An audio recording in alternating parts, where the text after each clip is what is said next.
Menteri Koordinator Kemaritiman dan Investasi Luhut Binsar Panjaitan selain menjadi sosok politikus di pemerintahan, ternyata ia juga merupakan pebisnis sukses loh dengan mendirikan PT Toba Sejahtera. Perusahaan itu merupakan grup perusahaan yang bergerak di bidang energi, baik kelistrikan, pertambangan dan migas, serta perkebunan dan hutan tanaman industri, properti dan industri lainnya. Sebelumnya, Luhut mempunyai 99,9% saham grup PT Toba Sejahtera. Namun per Oktober 2017, saham yang dimiliki Luhut hanya tinggal 9,9%. Anak usahanya terbagi menjadi 16 perusahaan yang bergerak di berbagai sektor. Karena saking banyak nih bisnisnya, Luhut pernah kena kasus nih pada 2018 terkait laporan corruption elit politik dalam pusaran bisnis batubara yang dikeluarkan Greenpeace, Auriga, Jatam, dan ICW. Karena diduga ada konflik kepentingan yang terjadi antara karir politiknya dan bisnisnya. Apanya konflik kepentingan? Orang saya sudah nggak ngurus itu lagi sekarang. Itu kata Luhut di kantor Badan Perencanaan Pembangunan Nasional. Laporan bertajuk Corruption mengungkap bagaimana elit politik atau politically exposed persons menyatukan kepentingan bisnis dan politik di sektor pertambangan batubara. Terdapat elit politik dengan konflik kepentingan politik yang besar di bisnis batubara. Contohnya Luhut yang membawai sektor pertambangan dan energi, merupakan pemegang saham Toba Sejahtera. Perusahaan ini, ujar laporan itu, memiliki sejumlah anak perusahaan yang terlibat dalam pertambangan batubara dan PLTU. Beberapa politically exposed person lainnya terhubungkan dengan kelompok bisnis ini, termasuk anggota keluarga Luhut, mantan menteri, serta pejabat tinggi lainnya, dan pensiunan jenderal.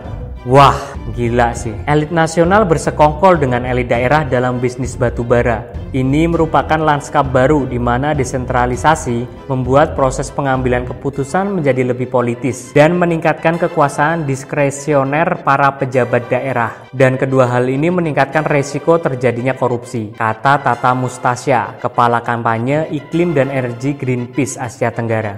Sektor batubara telah mendanai dan secara bersamaan mengotori politik dan demokrasi di Indonesia yang merugikan rakyat Indonesia. Menurut Luhut nih, sahamnya di Toba Sejahtera dimilikinya sebelum jadi menteri. Apalagi perusahaan itu sejatinya adalah perusahaan publik. Masa saya nggak boleh punya saham waktu saya belum menteri?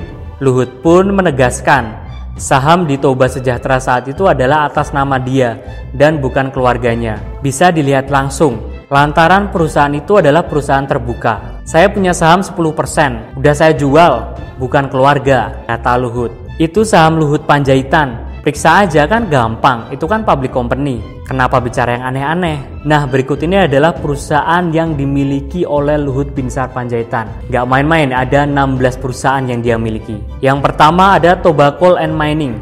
Dia memiliki anak perusahaan yang bernama PT Toba Bara Sejahtera Tbk, menjalankan tambang batu bara di Kukar. Kemudian ada PT Adimitra Baramata Nusantara, merupakan konsensi pertambangan seluas 2.990 hektar yang berlokasi di Kukar. PT Indo Mining dengan luas konsesi 683 hektar, juga berlokasi di Kukar. Melalui PT Trisensa Mineral Utama, Grup Toba Sejahtera juga mempunyai konsesi pertambangan seluas 3.414 hektar di Kukar. Dan yang terakhir, anak perusahaan Toba Coal and Mining ini anak perusahaan Luhut yang terbesar menguasai konsesi batubara di Kukar, yakni 6.932 hektar, di mana sudah berproduksi komersial pada 2010. Nah, yang kedua, Toba Oil and Gas. Dalam bidang ini, anak perusahaan yang pertama adalah PT Energi Mineral Langgeng di Madura Tenggara dengan luas 4.567 km persegi. Wah, lalu ada PT Fairfield Indonesia yang didirikan pada 2005 dan merupakan perusahaan bersama dengan Fairfield Nodal, perusahaan seismik Amerika Serikat. Yang ketiga,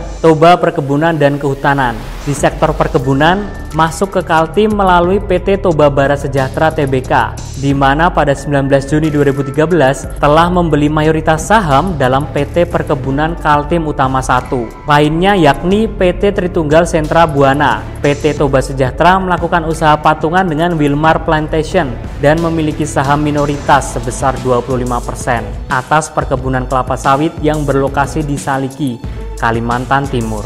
Selain di Kukar, ada juga nih usahanya di Nunuan, Kalimantan Utara, melalui PT Adi Mitra Lestari yang didirikan pada 2005. Yang keempat, Toba Industri. PT Smartias Indo Gemilang didirikan pada 2007 lalu.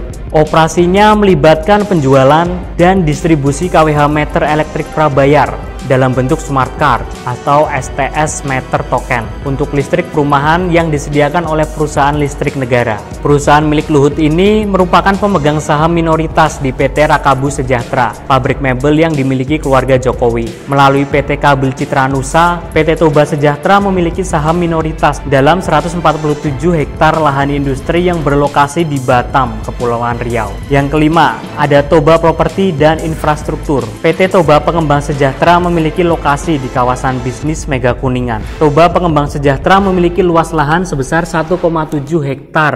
Wah, gila ya. Yang terakhir ada Toba Power. Anak perusahaan yang satu ini bernama PT Pusaka Jaya Palu Power, adalah perusahaan swasta pertama di Indonesia yang berhasil membangun pembangkit listrik tenaga uap. Wah, melalui PT Kartanegara Energi Perkasa telah menandatangani Power Purchase Agreement dengan PLN pada 18 April 2011 untuk pengembangan PLTG Senipah di Kutai Kartanegara, Kalimantan Timur. Selain itu, pada awal tahun 2004, Luhut tercatat menjadi komisaris utama di PT Kiani Kertas, pabrik kertas yang dimiliki sepenuhnya oleh Prabowo. Di tahun tersebut, Kiani Kertas tengah terbelit masalah, salah satunya pembayaran utang ke PT Bank Mandiri Tbk. Gila bener ya, banyak bener perusahaannya. Pantas aja banyak orang yang khawatir akan terjadi konflik kepentingan yang dilakukan oleh Pak Luhut ini. Kalau menurutmu gimana? Adakah konflik kepentingan yang terjadi oleh Pak Luhut? Komentar di bawah ya.